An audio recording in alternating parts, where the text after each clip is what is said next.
John Noe unveils Greater Than We Believe with your host, Stephen King.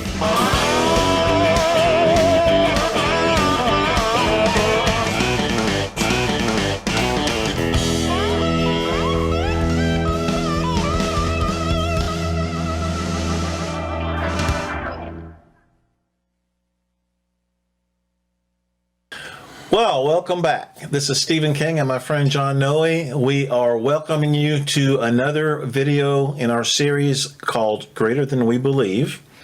Last 2 weeks, we've had part 1 and 2 of our reemergence video of the series. Stephen's Story. Stephen's Story. Yes. As most of you know, we were on sabbatical for about 10 months, and while we were gone, John was posting a best of series, and now we're back bringing fresh content every week. Yep. That's God's blessing to us and to you. And so I hope you've already watched the first 2, the ones the last 2 weeks. Yes, and if you haven't, do not watch this next video until right. You watch the first 2. Yeah, we had 189 videos posted before we took sabbatical. So when 2 weeks ago, actually we had 190 because the first one was a preview. Yeah, okay, and then we had 189. Okay, yes.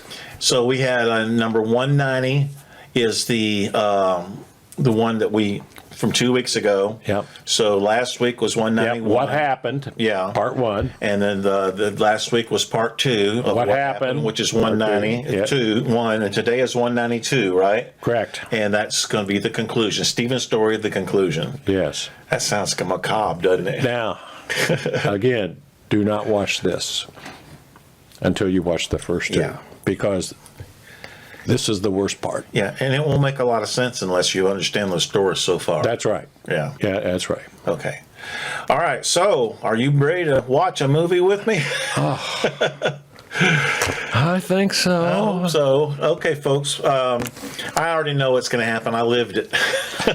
I lived it too. Yes, you did. John was by my side through all of this, spiritually speaking. Well, and physically. And sometimes, yes. And we'll talk about that as the time goes by. But meanwhile, we're going to be watching with you. And we will, when this segment is over, then we'll have a little more to say. So right now, let's just roll camera. Yeah. So things like that. They just don't care. Yeah. There's no respect. There's no, I mean, this doesn't this make just your blood boil if you're listening to this? This is why government is not the answer to the problems. I'm here to help. I'm with the government. I'm here to help. I'm glad you said that at the beginning, because this is really a great example of why government is just. Well, I mean, this story is a cautionary tale about how a mistrust of government is in your best interest. Yeah. Our founding fathers did not trust the government they were setting up. And so, I love your heart, Stephen. But yeah, your biggest mistakes were trusting the ATF, trusting the prosecutors, trusting the judge that they would actually do the right thing. And there might have been some good people in there, but collectively they did not do the right thing. But now go into, well, John, you want to say something. Go into the next part. Is that what you're saying? The next part is the gut wrenching part. So Marlene finally got in to see you. And so that was great, but then take it from there. Well, this was January before she got to see me.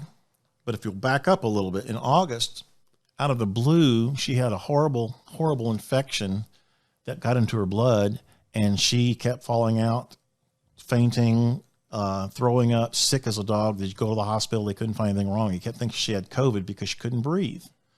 And they said, well, she didn't have COVID. They'd send her home. She would do that 3 times before they finally realized she was dying, because she had water on her heart and her lungs, or fluids, and her aorta valve was not working because it had been eaten up with this infection. That's what the heart doctor found, that they life flighted her by helicopter to the heart hospital in Indianapolis, and they did open heart surgery and replaced her aorta valve, and they had to drain think it was 20 pounds of water off of her lungs and her heart, and then her kidneys had quit working, so she was on dialysis for a while. But she went through. That's all while you were in prison. Yeah, that was in August, and so all this time, and she was in rehab, and it took her a while to learn to walk again, and so forth and so on. How many years were you married? 18 years. In fact, that Saturday she came to see me. We were together 19 and a half years, but that was our anniversary, which is also and that was our 18th anniversary. So, but she was getting better. But so I figured, well, God came through. He's my hero again. You know, she got close, but she's getting better all the time. But someone cautioned me, a very dear friend of mine cautioned me because I was having so much issues with dealing with things. She wrote me a letter, which I had the group read in our Bible study group, but she was saying how we're talking about fragile faith. And what happens is a Christian, without even knowing it or meaning to, a lot of times we'll pray to God and ask him to do something specific, and then we'll turn and in relatively close time, we'll see God answer that prayer, and that encourages us and makes us feel better about our prayer life and about our relationship with God, and it helps greatly, but it also gives us a tendency to judge. Our faith is kind of based on what we see God doing. We got to see results for our prayers, which is a mistake because sometimes God purposefully puts things off. He's got a reason for it. So she was telling me, you got to quit looking at the problem and quit looking for the solution. She says, just keep your eyes on God. Just concentrate on him no matter what's going on. Just concentrate on him and not the circumstances, which really changed my prayer life and changed to the point to where no matter how much pain I was in or whatever was going on, people wondered, well, what you so happy about? I'm not happy. I'm in pain, but I just was concentrating on Jesus. And my heart, I could not believe how much it changed. When they first had this heart thing and everything, I was aware of that. I was a basket case, and I called my brother-in-law the next day after her surgery, and I had just had that letter, and I had real prayer that night, and I woke up, had a good night's sleep, and I woke up, and I just had a whole different attitude. And so I called him, and I said, how's Marlene doing? And he said, well, and there was a pause. He said, we lost her a couple times yesterday, but we got her back, the Heart Palace. Wow. And I says, well, how is she now? He says, well, she's okay now. I said, okay, good. And as soon as I finished saying that, it dawned on me that I didn't go Luke crazy, when he said that she died a couple times yesterday. I just realized I'm fine. It's not that I don't care, but, God's got this. And I had this peace about me and a trust that I'd never experienced before. And that became a hallmark of how I looked at everything from that point forward. So as she's going through recovery and as time went on, I stood tall because I was actively praying, and that God gave me, I could feel that comfort in my heart. Peace that passes understanding. Philippians chapter 4, beyond all understanding. So the January 21st, she got to come see me. She'd lost a bunch of weight because of all her stuff.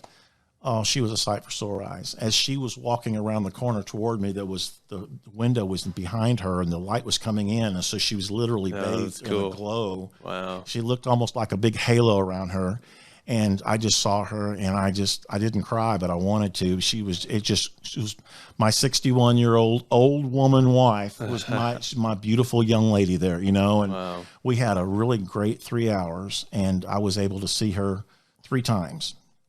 And the reason I'm saying 3 times is because as things were getting better, and I was actually going to get out to halfway house pretty quick. We'd already made arrangements. She was going to pick me up on April 13th, and I was going to go to halfway house, and they were supposed to send me home on April 16th from there to do the rest of my time with an ankle monitor on my leg and just finish out there at home.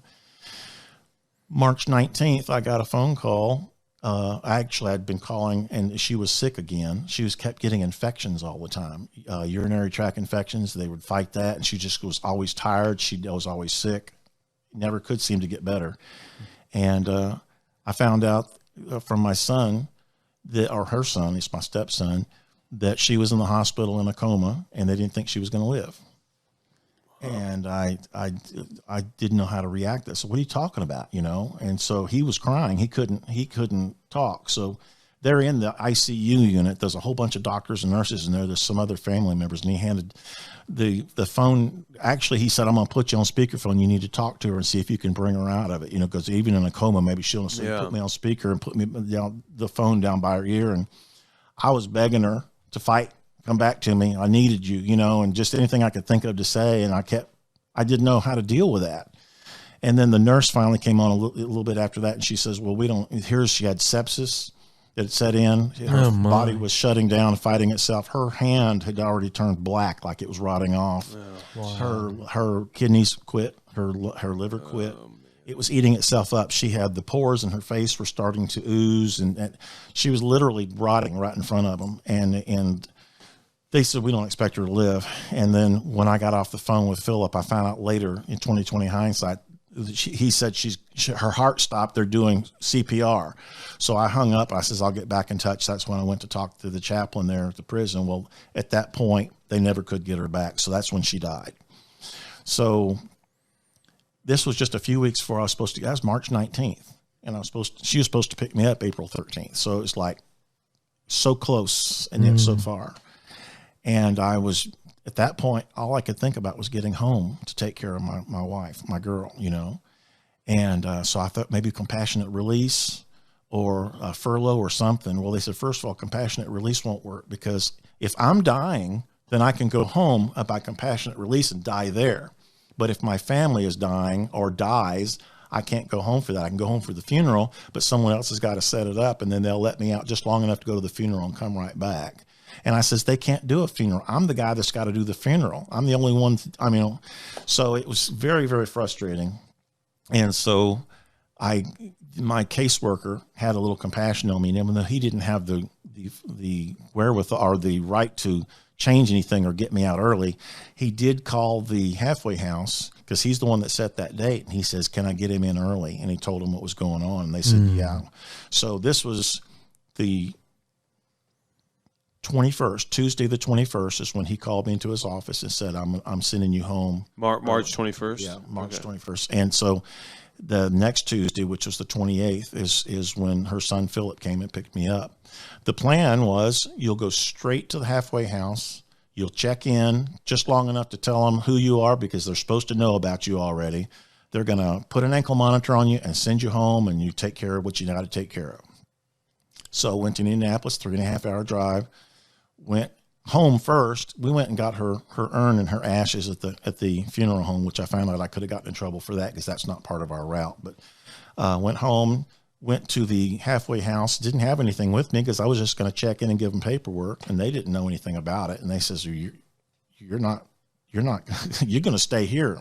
You got to put in a few days. We got orientation, we got classes you got to take, we got do home inspection. There's a lot of things they got to do before. So I figured, okay, this is a Tuesday. I'm going to probably be here till Friday. And 7 weeks later, with the help of Senator Mike Braun's office, they finally got their act together and said, we've got to let him go. Oh, my goodness. So it took a U.S. senator to say, figure your crap out, government, and let this guy out. So this last Saturday, which was June 3rd, right? June 3rd? Yeah, that's right. Yeah. We just had the celebration of life for her just this last Saturday. Wow. And so I'm still reeling from that, but the point of the story for me and the happy ending for me is that this is the kind of stuff that could have completely just decimated me. I could have been completely worthless after this, and I could have been mad at God. I've known people get mad at God, but because of the fact that He is faithful, and God's Spirit He is real, and He does dwell within us. And if we just will allow Him to, it's amazing what God can do for you if we'll just open up and let Him do it. And you have to surrender, though. And I've been real bad about always wanting to be in charge of my life. I've always been a control freak, and that's just my nature. And I think that's one of the reasons God, among others, that God wanted me in prison, was to teach me that you can't always be in control.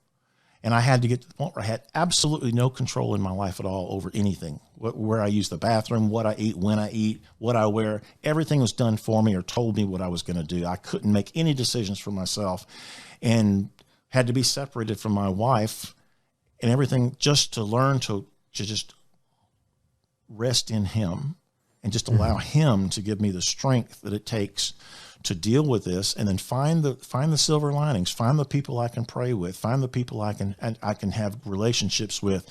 And there's so many, there's too many small stories for time for that, but there were so many men there that were blessed, and I was blessed by them too.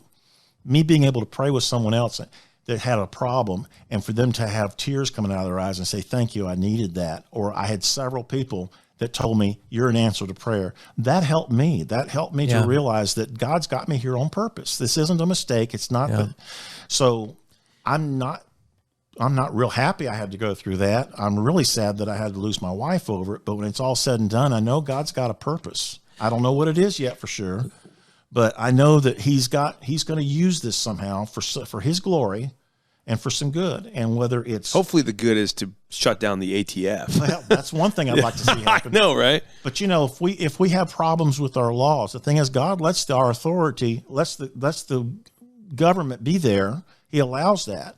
But we, as in the United States, we have rights to vote.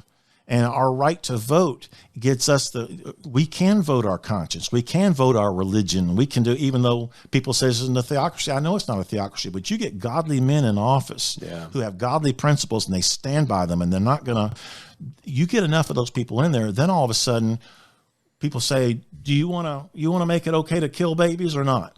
Well, if I have a choice, I'd rather not kill babies, Now, people are going to hate that. Half of them are going to say no, but I want to have a voice in that. And so when it comes to prison reform or anything else like that, if Permanency says, do you really think we got a problem? I said, yeah, I can tell you a lot of problems in the system. I can tell you from the inside. Yeah. And if my story can help make legislation and change some things that really need changing, well, then I'll say, God, thank you for that. It gives me a chance to feel like it was worthwhile. Well, it's using your pain, that God never wastes your pain. Yeah. Right. And that even in my pain, I can minister to others who are in pain. And what do you know? God's doing a healing work in me as a result of reaching out to somebody else's need. Yep. If you wouldn't have been able to do ministry, imagine you didn't have that sense of purpose. You didn't have the Lord to go through this misery. Yep. Where's the hope? Where's the lifting of, every tear that falls down these people's faces, you realize I have a purpose.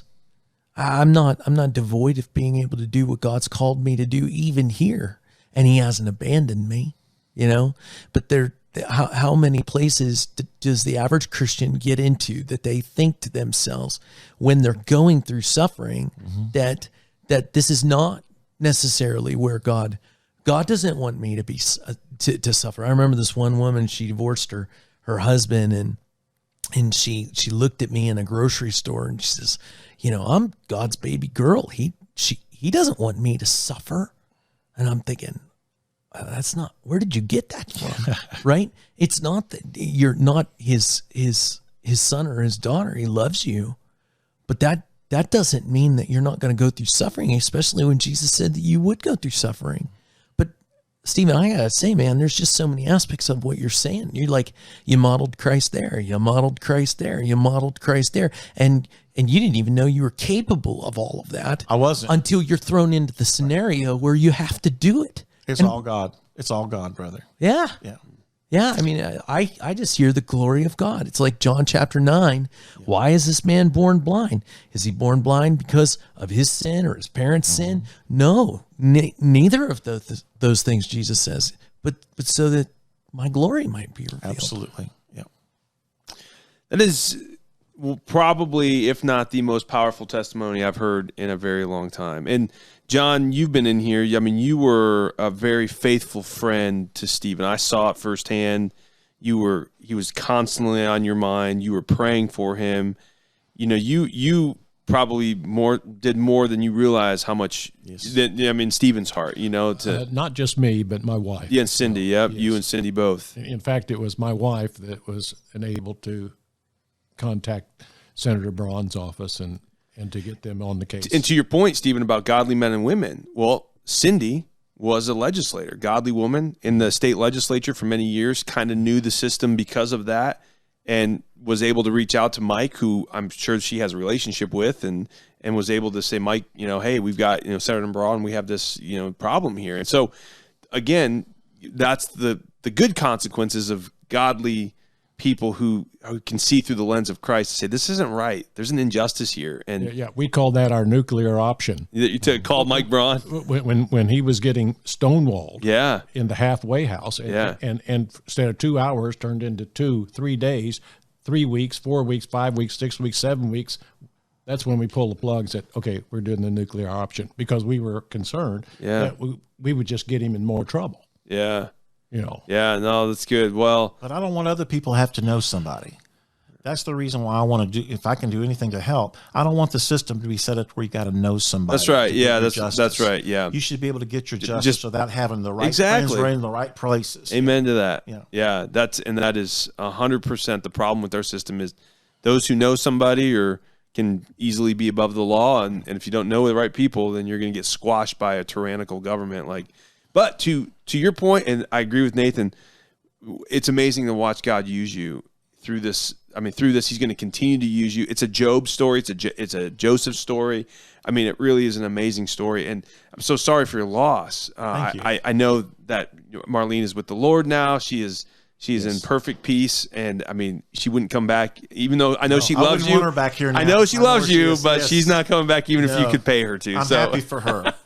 But, and I'm just excited, Stephen, to see where the Lord takes us. You're going to have a really powerful impact in our society and our culture going forward. I know it because of what you've gone through. You've got a testimony that's going to resonate with a lot of people who say we have to change how the current system of justice is working in our system, especially on the federal level. It is just so corrupt. So, yeah, John. At the memorial service, when Stephen spoke, he said, "Don't feel sorry for me or for Marlene, because she has graduated. That's good. Amen. That's She good. is, she is not the deceased. Yeah. She's alive. She's alive. Even God more is so. not the Even God of the more dead, than- but the God of the living. Yeah. Yeah. Yeah. Amen. She has graduated. And don't we celebrate graduations? Yeah, do. that's right. That's right. You had a graduation ceremony. Well, guess what the big graduation is? It's the going into the presence of the Lord in glory. So I only want one thing in life. I just want to finish well. I want to Amen. do whatever God's got in mind for me. I want to be his servant. yeah. I don't believe that you're saved by what you do. I'm already saved. But I want to do things. I want to do what I can for my Lord because I love him. And I like the idea of building up treasures in heaven. Yeah. But all I really want to do when the time comes he takes me home, I want to stand before him and hear those words, well done, good and faithful Amen to servant. that. So where can people find out more about you guys? So the name of your YouTube channel and podcast again is? If they go to YouTube and just in the search bar type in Greater Than We Believe, it'll pop up. And we've got 189 videos posted already, and we're going to start again. This will be part of our introduction back into the mix again. I So love it. I love it. Awesome. Well, Stephen and John, thank you so much for Great to being. have you Yeah, guys. so Thanks good. for What a sharing your story. what a powerful story. So, well, Nathan, that's that you're kind of like just in awe. You know, I don't know about you, but you're just sitting there saying, "Man, God is good." yes, I mean, that is if you're going through anything, if you're struggling, and hopefully this podcast really blessed you. And if Stephen can go through that and come out on the other side with a stronger faith and knowing that God was with him, then whatever any one of us are going through right now, I think this is Yeah. going to be an encouragement. And I think that you have to remember that when you are going through suffering, when you are walking through or drinking a cup that you don't want to drink, and you say, Lord, not my will, but yours be done. You just have to remember that Jesus went through these things too. He knows exactly how you feel. It's not like God cannot, that his heart doesn't reach out to you. Of all the people in the whole world who've experienced the greatest injustice, there is no more unjust story than the killing of Jesus. that's right. Right? So when you experience this, you can be angry. You could do that. That's that might be the response you pick. Or you could say, but Lord, I know that you overcame this. You showed me how to walk through this. You know exactly how I feel. And I'm and I'm just going to trust that you're going to be with me in this. You can give over to bitterness, or you can hold on to God, and God can take you through the mess, and he'll make you better. Yes. He'll bring you out on the other side. Amen. And you'll understand that there is a beauty God gives that comes from the ashes. You know, I used to sing that song when I was a kid. He gave me beauty for ashes, and the oil of joy for my mourning, and the garment of praise for a spirit of heaviness, that we might be trees of righteousness, the planting of the Lord, that he might be glorified. Amen. Amen. Well, hopefully this blessed you and encouraged you and spurred you on to run with perseverance the race that is set before us. And we know there's coming a day where we will graduate and we will see the glory of Christ manifest. And Amen. And you're going to be reunited with your beautiful wife. And be encouraged today. This has been Jesus, Sex, and Politics. And I'm Micah. I'm Nathan. What? This music has got me. Well, we can't go out the way that we normally do because it's just it was so powerful of an episode. I was like, hey, God bless you guys listening out there. We love you. Tell people about the show and be inspired today by this incredible story. We'll catch you next time.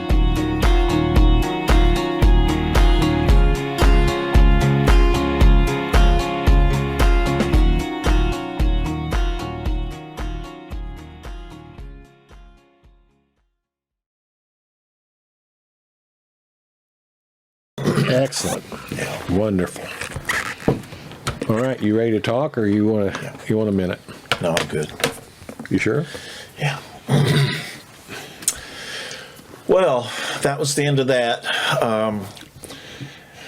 Got a little verklempt there, but I want to reiterate that the reason John and I are showing you this is because we love our Lord. We know he's faithful, he is real, and he will sustain us through anything and everything. Several people have talked about how powerful my story is and things like that, and it almost embarrasses me because as bad as it was for me, I look at people like Joseph and I look at people like Job in the Bible and stories like that, and I realize if you're going to compare them, but I realize you don't compare things like that. Each one of us has our own road to walk with the Lord, and some of us are able to handle more than others, so God deals with us individually differently. I wouldn't wish this on anybody, but at the same time too, as hard as it is to believe, and it's hard for me to say this, the fact is I'm glad that this has all happened because it's brought me to where I am right now. So I don't have any regrets. I'm not ashamed of what happened.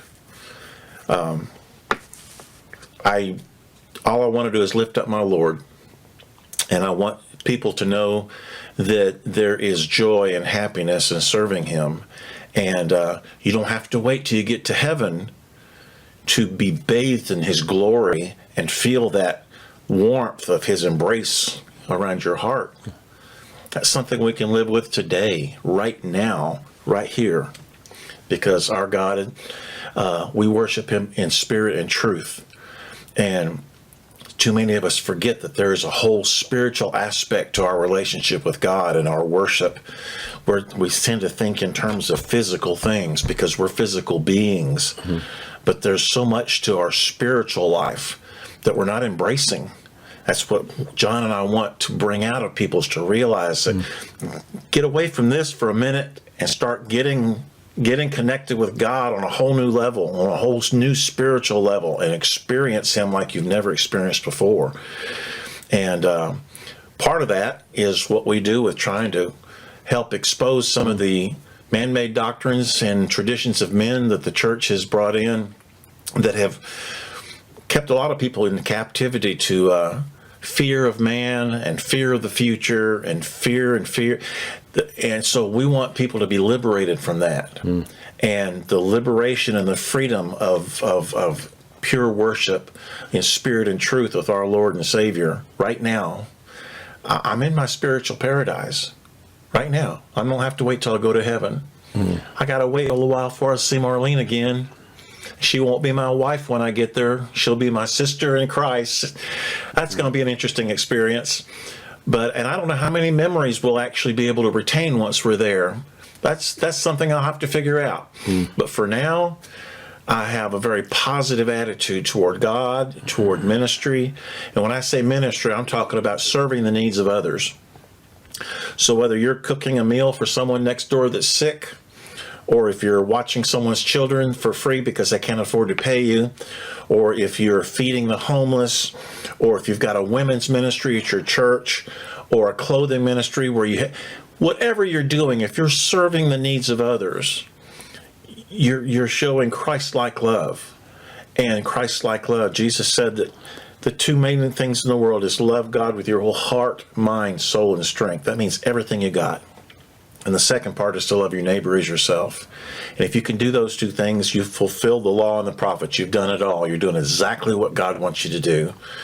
And so as much as we want you to know about doctrinal things and understand scriptural points and things like that, the crux of it is, the truth is, we just want you to have that relationship with God, that spiritual relationship that's going to revive your spirit and make you be able to exist on a whole different level spiritually with God than maybe you've experienced in your life. And so I want to encourage you. John, have you got anything you want to add to that before we close? Wow. That's a hard, I don't want to say act, because it's not an act. It's not That's hard to follow. Yeah. But when I knew we were going to be doing this, Yeah. and you had gotten out, on May 5th in the Indianapolis Star, Billy Graham. Oh. Which is on the same page that your article appeared on, by the way. It's really? Yeah, it's on the. It's on Interesting. The, it's on. See that? Yeah. That was where your article was. Yeah. I read this and I copy it and I quote him every now and then in my books, as many of you know. Well, he let me just share this in closing here. Somebody wrote in and said, my daughter was brought up in a church and in a Christian home, but since being away at college, she has come to believe that God is the one who brings evil things into our lives. How does a mother answer such absurdity? She asks Dr. Graham. And he goes on and he says, God can take anything that happens to us, even bad things, and use it to shape us and make us into better, more Christ-like people if we will let him. If we'll let him. Yep. Easy to say. Oh, yeah. Hard to do. Yes. Then he goes on, he says, this doesn't mean God necessarily causes everything that happens to us, but sometimes he allows things to happen. And he goes on, he says, many people dismiss the idea that bad things happen to us because of our poor decisions and cannot accord to his will. We must take responsibility. Sometimes we don't know why God allows bad things to happen to us. Even then, however, God can use them to teach us. Yes. And to make us better people. Disappointments and tragedies can teach us to turn and trust to God for the hope and comfort we need. Teach us patience and make us more sensitive to others who are suffering. Hard times cause us to draw nearer to God. Yes, that's true. Demonstrating that Christ lives in us. Yes. Even in the midst of our difficulties, inconveniences, trials, and suffering, and even at Milan Corrective You Institute. didn't say that. I know I added that. You threw that in. Okay. He finishes up. Yeah. These experiences also help develop the right attitude for Christian growth.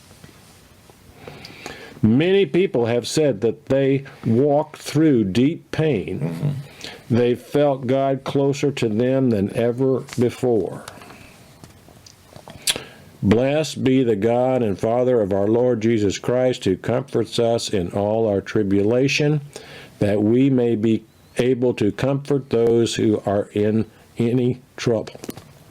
2 Corinthians 1, 3 through 4. I hope these last 3 videos will help you and do that for you as well. Yes. I would like to close. Oh, sorry. Oh, I've got to get rid of that one. I would like to close, if I may have your permission. Yes. To share with our viewers the eulogy that I gave at Marlene's Yes. Oh, please. memorial service. Yes.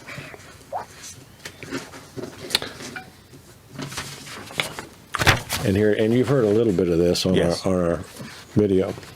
4.5 years ago, it was my honor and privilege to meet Stephen King under some rather strange and unusual but God-ordained circumstances, which we're not going to get into now. And for 4 of those years, he and I have been co-hosts on the YouTube teaching channel Greater Than We Believe. Yes, I recommend it to your attention. I told them. Also during this time, my wife Cindy and I got to meet and know Marlene King and spent several times visiting her in the hospital during her first round of Yes. stuff. And so I can confidently share with you today that Marlene is not the so-called deceased. Right. Rather, she has graduated from this earthly life of trials, tribulations, and turmoil into the greater life of blessings, rewards, and wonders. How do I know this to be true? For the Bible tells me so. And what's more, don't we celebrate graduations? Yes. From high school, from college, and so forth? We don't grieve graduations, do we? No. So why grieve for Marlene? She has graduated, amen? Amen. From her life here on earth with us to the next phase of her life eternally in heaven. So congratulations, Marlene. You have run the race, stayed the course, kept the faith. Well done, good and faithful servant. Yes. You have graduated. Enjoy your new surroundings, and we'll see you there someday soon. What a day that will be. I'm looking forward to it. Me too. How about you? Yeah. Stephen? I can't read the rest of this. That's a good place to end. Next week, we'll begin a new series on a new topic. I hope we can recover in order to be able to do that. Thank you so much for your willingness to go through all this. My pleasure. My privilege. Friends, in case you can't tell, we love each other. We love you. We know a lot of you too. And I hope that we're blessing you with the series we're put on. This is our attempt to try to do something to uplift and glorify God and glorify the truth of the Word of the Bible. And so if you're blessed and if you've enjoyed what you've seen these last few years, I just crave your prayers and your support. And we would really love it if you would share the series with friends and other people that you think could benefit from it. Word of mouth is the best way of advertising.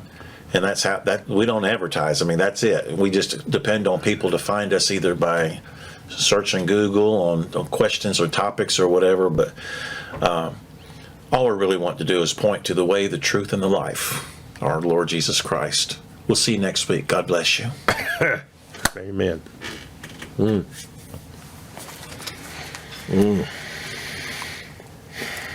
Goodness. I'm